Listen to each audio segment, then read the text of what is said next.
제약바이오가 올해 주도주가 될 것이다. 그러니까 작년 연말에 스물스물 이렇게 올랐었던, 그리고 올해도 올해 초부터 좀 움직임이 나타나서 이번 올해 제약바이오주도 그동안 많이 쉬기도 했으니까 주도주가 될 거야 라는 시장의 기대가 굉장히 뜨겁습니다. 이 가운데 이번에는 그 비만, 치매 요 이벤트에 이어서 ADC라는 게 새롭게 또 키워드로 떠올랐는데 ADC, 네. 순서는 ABC가 맞는데 ADC, 네. 뭐죠? 네. 이게 웃어주세요, 네. 네. 이제 ADC. 네. 얼마 전에 그 초코파이 회사 네. 오리온이 이제 레고캠바이오의 이제 지분을 사서 그쵸. 최대 주주로 올라선 그 배경도 이제 ADC에 대한 이제 개발 네. 때문이죠. 그래서 이게 암세포를 정밀 타격하는 항암 기술이다. 그래서 이제 별명도 많이 있잖아요. 그래서 유도탄 항암제다. 암 잡는 핵미사일이다.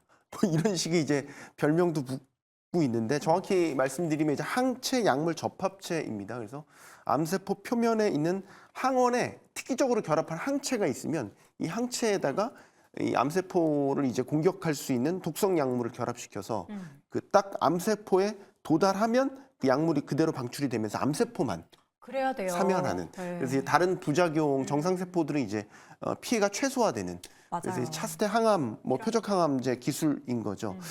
근데 이제 개발하는데 어쨌든 기술적 난관이 많기 때문에 아직까지 이제 실제로 이제 승인을 받는 약품은 굉장히 제한적이고, 근데 이제 개발을 하면 어쨌든 조 단위의 매출을 올릴 것으로 기대가 되기 때문에 우리나라 업체들뿐만 아니라 글로벌 빅파마들이 다 이 ADC 개발에 지금 열을 올리고 있고 아니면은 인수합병을 해서 그냥 다 사들이는 이런 식의 이제 모습들이 나타나고 있지 않습니까? 네. 그래서 최근에 존슨앤존슨 같은 경우는 이제 JP모건 헬스케어 컨퍼런스에서 엠브렉스라는 이제 엠브렉스 바이오파마를 이제 2조 원 넘게 높은 가격을 주고 이제 인수한다고 발표했던 게 이제 ADC 개발사이기 때문이었던 거고, 삼성바이오로직스도 ADC 관련된 전용 생산 시설에 네. 대한 올해 완공하고 생산에 돌입하겠다 이런 목표를 제시한 바도 있고요.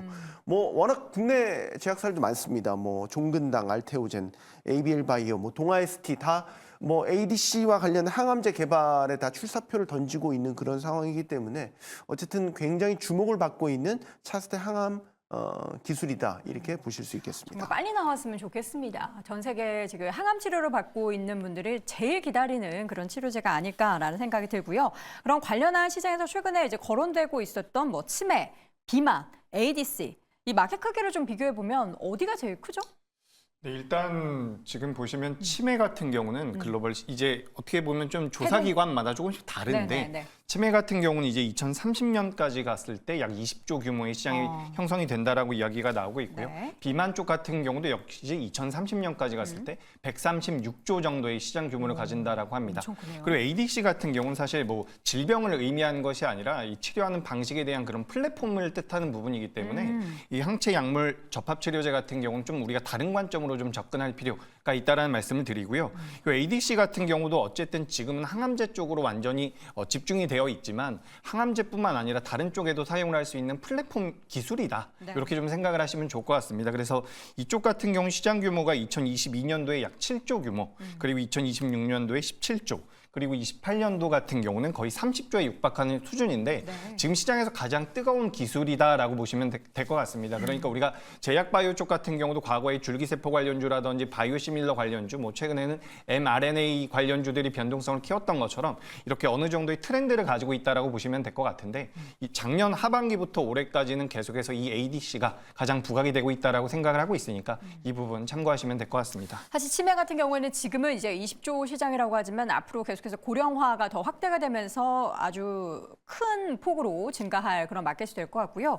비만이 정말 크다라는 것은 항상 들을 때마다 놀라운 것 같습니다. 근데 이제 ADC 이 분야에 있어서는 사실 아직은 조금 먼 이야기 같긴 해요. 이게 언제 나오게 될지에 대해서는 우리가 그 기간을 가늠해 볼 수는 없는 거죠. 일단은 지금 화이자가 그래도 가장 상업화에 가까워졌다라는 시젠이라는 기업을 인수를 했습니다. 그 인수 금액이 무려 43 빌리언, 우리나라 기준으로는 이제 거의 60조에 육박하는 그런 큰 금액을 들여가지고 역사상 최대 이제 바이오 기업 M&A였다 이런 기록을 남길 만큼 큰 돈을 때려 부어가지고 이 M&A를 했습니다. 말 그대로 앞으로 이게 시장성이 있다라는 판단을 했기 때문에 화이자가 그렇게 큰 배팅을 했다라고 보실 수 있을 것 같은데 지금 핵심이 되는 거는 그래서 이쪽에서 제대로 된 뭐 성과를 보인 기업이 있냐 그러면 아직까지는 그런 부분이 좀 없다라고 보셔야 될 것 같아요. 그래서 이런 부분에서는 우리나라가 좀 뭐 여러 가지 소위 말하는 레고캠 바이오처럼 여러 가지 물질들을 가지고 동시에 여러 실험을 하고 있고 이게 지금 항암제를 어찌 보면 거기까지 전달하는 기술이기 때문에 이 전달 기술 같은 경우에는 그래도 항암제를 개발하는 것보다는 좀 더 다양한 접근이 가능하다라는 측면에서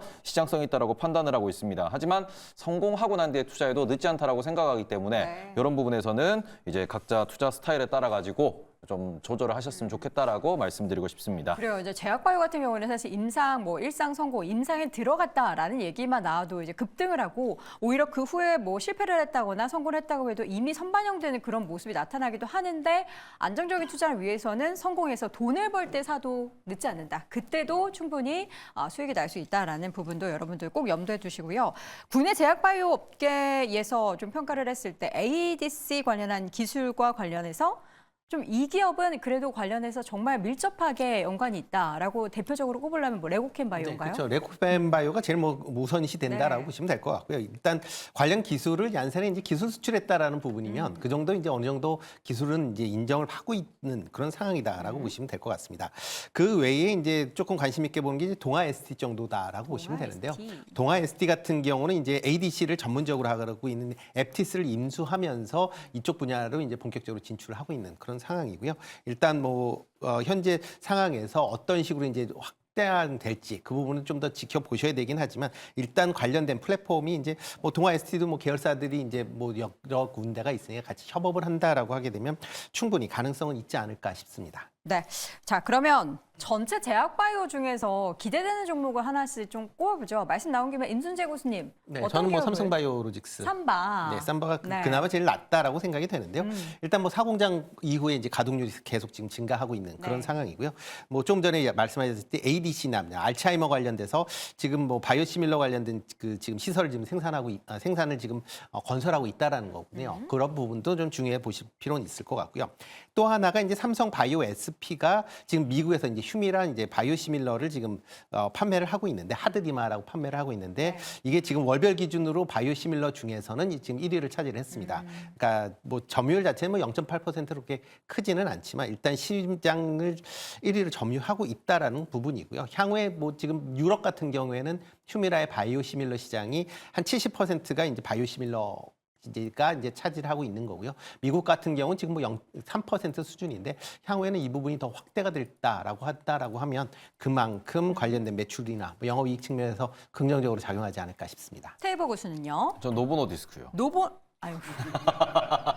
저 삼바를 말씀드리려고 그랬는데 국내 기업이라고 내가 말씀드렸잖아요. 삼바를 벌써 말씀을 해주셔가지고 그럼 삼성바이오로직스도 한 표 더 던지겠다. 삼바도 그렇고요. 네. 그리고 아까 전에 말씀해 주셨는데 동아 ST를 말씀해 주셨는데 그 계열사 중에서 ST팜이라고 있습니다. ST팜. 그 기업 같은 경우에도 우리나라에서 이제 올리고라고 해서 이제 대규모 이제 생산을 하는 곳인데 이쪽도 기존의 바이오 신약을 개발하는 곳이랑 조금 다르게 원료를 생산해서 납품하는 기업이고 수요가 상당하기 때문에 이런 부분에서도 관심을 가져볼 만한 기업이지 않나 이렇게 보고 있습니다. 네, 우리 대박 교수는 아주 여도원 앵커 놀리는 재미에 방송을 하는 것 같다라는 생각이 듭니다. 예, 맞습니다. 예, 끝나고 보시죠. 자, 네. 이재규 교수님.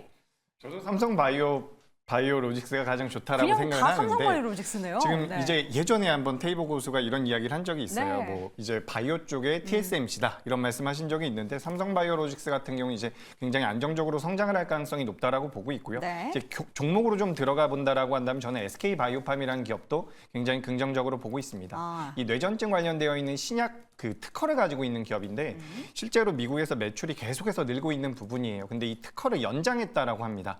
근데 미국 같은 경우는 신약에 대한 특허가 연장이 된다라고 한다면 특허 만료까지 매출이 계속해서 늘어나는 그런 특성이 있다라고 합니다. 그렇다라고 한다면 특허가 만료되는 2030년도까지 32년도인 것 같은데요. 요건 한번 체크를 해보셔야 될 것 같고요. 32년도까지 계속해서 뇌전증 관련되어 있는 엑스코프리라는 신약의 처방이 늘어난다라고 한다면 SK바이오팜 같은 경우도 주가적인 측면에선 충분히 상승 룸이 많이 남아있다. 이렇게 말씀드리도록 하겠습니다. 네, 자 이렇게 해서 오늘 제약바이오 이야기를 또 함께 쭉 나눠봤습니다. 네 분의 한 줄평 확인해 보시죠. 먼저 임순재 고수의 의견입니다. 바이오 업종 내 선별화가 필요하다. 손석희 고수는 ADC 기술적인 난관은 높으니 보수적으로 좀 볼 필요가 있다. 이재규 고수는 건강에 대한 투자 중요하죠. 건강이 최고의 부입니다. 테이버 고수는 바이오는 삼바, 글로벌은 비만이라고 의견을 남겼습니다.